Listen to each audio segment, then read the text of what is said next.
अस्सलामुअलैकुम।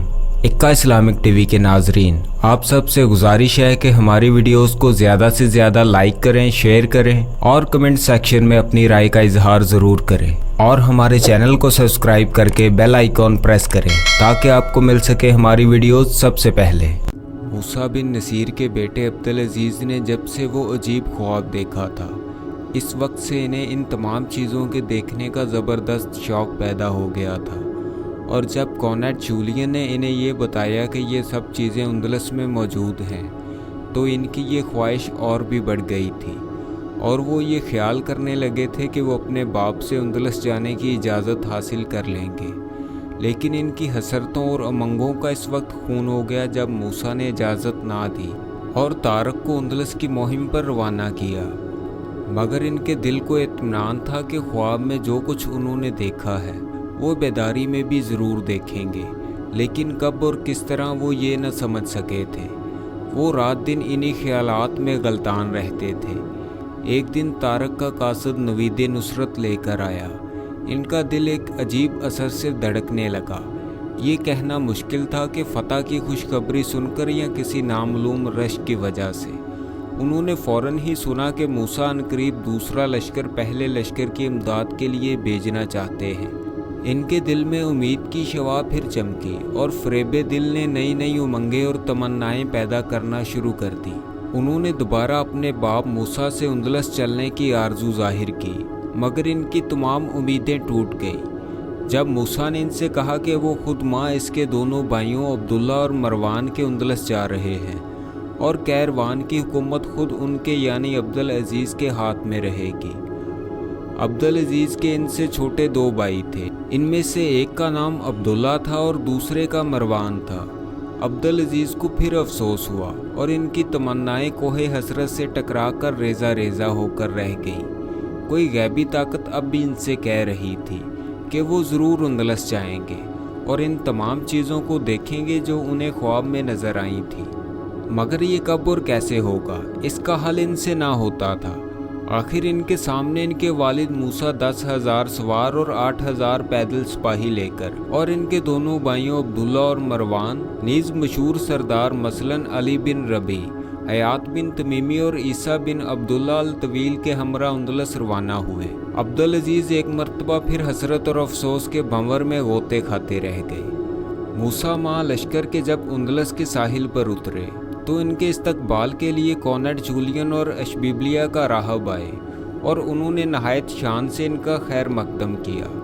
इन्हें ये मालूम करके नहायत अफसोस हुआ कि तारक फ़तह के जाम में अंदरूने मुल्क में बढ़ते गए हैं और उन्होंने इनके हुक्म की मुतलकन परवाह नहीं की है। वो कुछ बरहम हो गए। कॉनेट जूलियन जो नहायत होशियार था, समझ गया कि वो तारक से नाखुश हो गए हैं। लिहाजा इसने कहा, मालूम होता है कि आप तारक से कुछ नाखुश से हो गए हैं। मूसा ने कहा, हाँ, इसने मेरे हुक्म की तामील नहीं की। जूलियन ने कहा, उन्होंने चाहा था कि पेशकदमी रोक दें मगर आपने इन्हें आगे बढ़ने का मशवरा दिया। जूलियन, नहीं। मूसा, तो? जूलियन, इनके मतहत अफसरों ने इन्हें मशवरा दिया। मूसा ने कहा, किस वजह से? जूलियन ने कहा, इस वजह से कि बहादुर तारक ने जब वादी बैका के किनारे पर राजरक के टिड्डी दिल लश्कर को शिकस्त दी तो ईसाइयों के दिलों पर मुसलमानों की हैबत छा गई। इस पर तारक ने यह दानिशमंदी की कि अपने लश्कर के 3 हिस्से किए और एक हिस्सा को करतबा, दूसरे को मलागा और तीसरे को तलितलिया रवाना किया।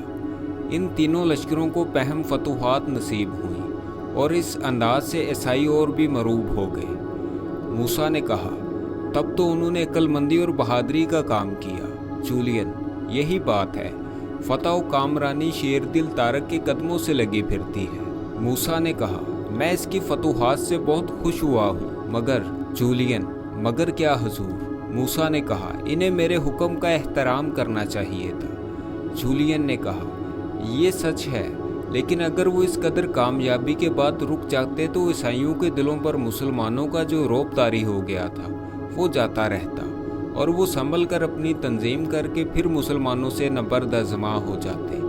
मूसा ने कहा, मैं ये सब बातें समझता हूँ, जानता हूँ कि ऐसी हालत में इनका बढ़ना ही मुनासिब था, मगर इन्हें तमाम वाक़यात की इत्तला मुझे दे देनी चाहिए थी। जूलियन ने कहा, ये अलबत्ता इनसे फरवो गुज़ाश्त हो गई। मूसा ने कहा, और इसका इन्हें जवाब देना पड़ेगा। जूलियन, अब हुजूर का किस तरफ बढ़ने का इरादा है?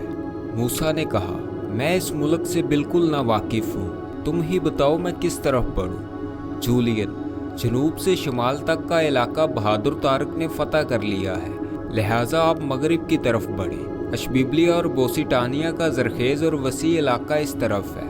मूसा ने कहा, मुनासिब है। जूलियन, लेकिन आपके साथ लश्कर किस कदर है? मूसा, 18,000 है। जूलियन, इन इलाका जात की फतह के लिए ये लश्कर कम है। मूसा ने कहा, कम है? क्या आपने तारक को नहीं देखा? इसके हमरा तो सिर्फ 12,000 ही मुसलमान थे। जूलियन, ये सच है, मगर इस तरफ किला जात नहायत मजबूत और असाई बाकसरत हैं। मूसा ने कहा, कुछ फिक्र न करो, हमारा खुदा पर एतमाद है और वही हमको फतह देने वाला है। जूलियन, बेहतर है। दूसरे रोज़ मूसा अपना लश्कर लेकर अशबिबलिया के इलाका की तरफ बढ़े। ईसाइयों ने मुजाहिद आज़म तारक की फतूहात के वाक़यात सुन रखे थे। इन्हें मालूम हो गया था कि मुसलमान जिस शहर या किला पर हमला करते हैं, इसे फतह किए बगैर नहीं छोड़ते। इससे इनके दिलों पर मुसलमानों की दाग बैठ गई थी। चनाचा जिस वक्त मूसा इस नवा में बढ़े तो हर शहर और हर किला के ईसाई इनके सामने आ पड़े और उन्होंने सुलह की दरख्वास्तें पेश करना शुरू कर दी। मूसा ने भी नहायत नरम शराइत पर सुलह करनी शुरू कर दी और इस तरह से इनकी रहम दिली की अशबिबलिया के तमाम इलाका जात में शोहरत हो गई और सारे इलाके के ईसाई आकर मसालहत करने लगे। इस तरह बगैर किसी जगह खून का एक कतरा तक बहाने के तमाम इलाका पर मुसलमानों का कब्जा हो गया। चूँकि ये इलाका दूर तक फैला हुआ था, इसलिए मूसा ने यहाँ ईसा बिन अब्दुल्ला को गवर्नर बना के 2000 सिपाही इनके पास इलाका में अमन व अमान कायम रखने के लिए छोड़ दिए और ख़ुद शहर कारमोनिया की जानब बढ़ने लगे। जब वो इस मशहूर शहर के सामने पहुँचे तो उन्होंने सुबह की नमाज़ पढ़ी और नमाज से फारिग होकर लश्कर को मुसल्ला होने का हुक्म दिया। इतने में किला का फाटक खुला और चंद आदमी सफ़ेद झंडा लहराते हुए नजर आए। चूँकि सफ़ेद झंडा अमन का झंडा कहलाता है, इसलिए मूसा ने लश्कर को हमला करने से रोक दिया। ये लोग मूसा के हुजूर में हाजिर हुए और सुलह की दरख्वास्त पेश की। मूसा ने इनसे भी इन्हीं शराइत पर सुलह कर ली जिन पर अशबिबलिया वालों से की थी। ईसाई शहरी मुसलमानों और इस्लामी हुकूमत के वफादार रहेंगे और कभी सरकशी ना करेंगे, ना इनके खिलाफ कोई साजिश करेंगे। इन्हें मजहबी अमूर में मुकम्मल आज़ादी होगी। ईसाई हुकूमत का जो कानून है वही नाफिज रहेगा। पुराने गिरजे बादस्तूर रहेंगे। अलबत्ता नया गिरजा तमीर करने के लिए मुसलमान हाकिम से इजाज़त लेना ज़रूरी होगा। हर मुकदमा की अपील मुसलमान हाकिम के इजलास में होगी और इसका फ़ैसला नातिक होगा। ईसाइयों को हर मर्द, औरत और बच्चा की तरफ से 2 दिनार सालाना जजिया देना होगा। जो ईसाई मुसलमान हो जाएगा इस पर इस्लामी कवानीन की पाबंदी लाजिम होगी और ईसाई कवानीन से कोई सरोकार ना होगा। ये वो शराइत हैं जिन पर मूसा सबसे सुलह किया करते थे। चूँकि इससे नरम शराइत और हो भी ना सकती थी, इसलिए ईसाई बड़े खुशो खुरम होकर इन शराइत को मान लेते थे और किला या शहर मुसलमानों के हवाले कर देते थे। चनाचा इन शराइत पर शहर कारमोनिया वालों ने भी सुलह करके किला मुसलमानों के हवाले कर दिया। मूसा ने एक मामूली दर्जा के अफसर को सिर्फ 250 प्यादे देकर इस शहर में मुतय्यन कर दिया और ख़ुद बोसिटानिया की तरफ बढ़े। बोसिटानिया अंदलस का गरबी हिस्सा है। मूसा ने इस तरफ पेश कदमी करना शुरू कर दी। सबसे पहले वो शहर सबला पर पहुँचे। इनके आने से पहले ही यहाँ भी इनकी हैबत छा चुकी थी, इसलिए शहर वालों ने इनके पहुँचते ही हाजिर होकर सुलह कर ली। यहाँ भी उन्होंने कुछ सिपाही छोड़ दिए और ख़ुद असूनिया की तरफ बढ़े। असूनिया का किला भी नहायत मजबूत और आलीशान था, लेकिन इसके बशिंदों की हिम्मतें इसकी फसील की तरह बुलंद ना थी। चनाचा मूसा के वहाँ पहुँचते ही वो भी इनकी खिदमत में बारियाब हुए और उन्होंने भी मसालहत कर ली।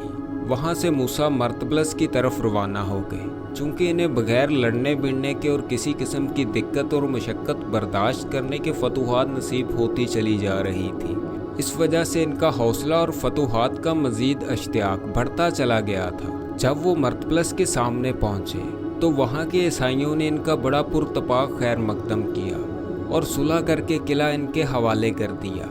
मूसा ने वहाँ से बेजात की सिमत कूच किया। अब तक उन्होंने जिस कदर इलाका भी फतह किया था, वहाँ लश्कर का कुछ न कुछ हिस्सा छोड़ते चले आए थे, जिसकी वजह से इनके पास लश्कर कम रह गया था। मगर उन्होंने ये देख लिया था कि ईसाइयों पर मुसलमानों का रौब छा गया था और इसीलिए अब इन्हें मज़ीद लश्कर मंगवाने की ज़रूरत लाहक ना हुई। बेजाद वालों ने भी इनसे मसालहत कर ली और अब वो आगे बढ़े। इस तमाम इलाका को फतह करके वो शहर मरेडा के सामने पहुँचे। ये शहर इस कदर अजीमुल शान और ख़ूबसूरत था कि मूसा और तमाम मुसलमान इसे देखकर हैरान रह गए। वो पहाड़ के दामन में आबाद था और इसकी फसील नहायत बुलंद होने के साथ साथ मजबूत भी थी।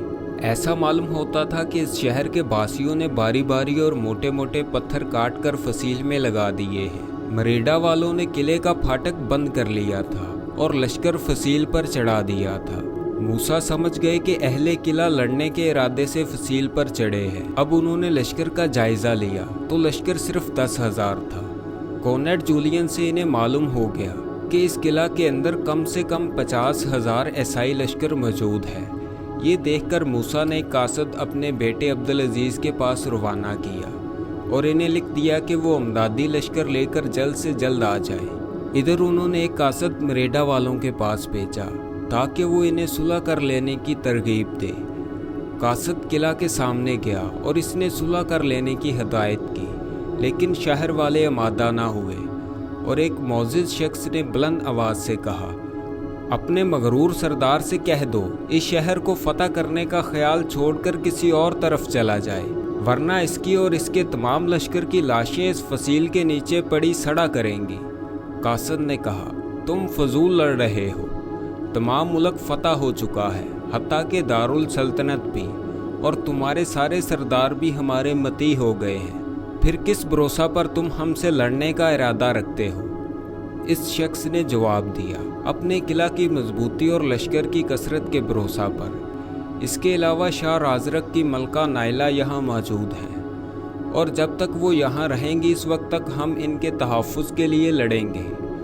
कासद वापस आ गया और इसने किला वालों का पैगाम सुना दिया। मूसा ने जोशो गुस्सा से भरकर अपने लश्कर में मनादी करा दी कि मुसलमान रातों रात तैयार हो जाएं, अगले रोज़ मरेडा पर हमला किया जाएगा। अब तक इस लश्कर को ज़ोर आजमाई करने का मौका ही न मिला था, क्योंकि वो जिस शहर या जिस किला पर भी गए उन्होंने बगैर लड़े बिड़े ही अतात कबूल कर ली। मगर अब इन्हें उम्मीद हो चुकी थी कि मरेडा वालों से ज़रूर जंग होगी। वो अमीर के ऐलान को सुनकर नहायत खुश हुए और सारी रात लड़ाई के लिए तैयार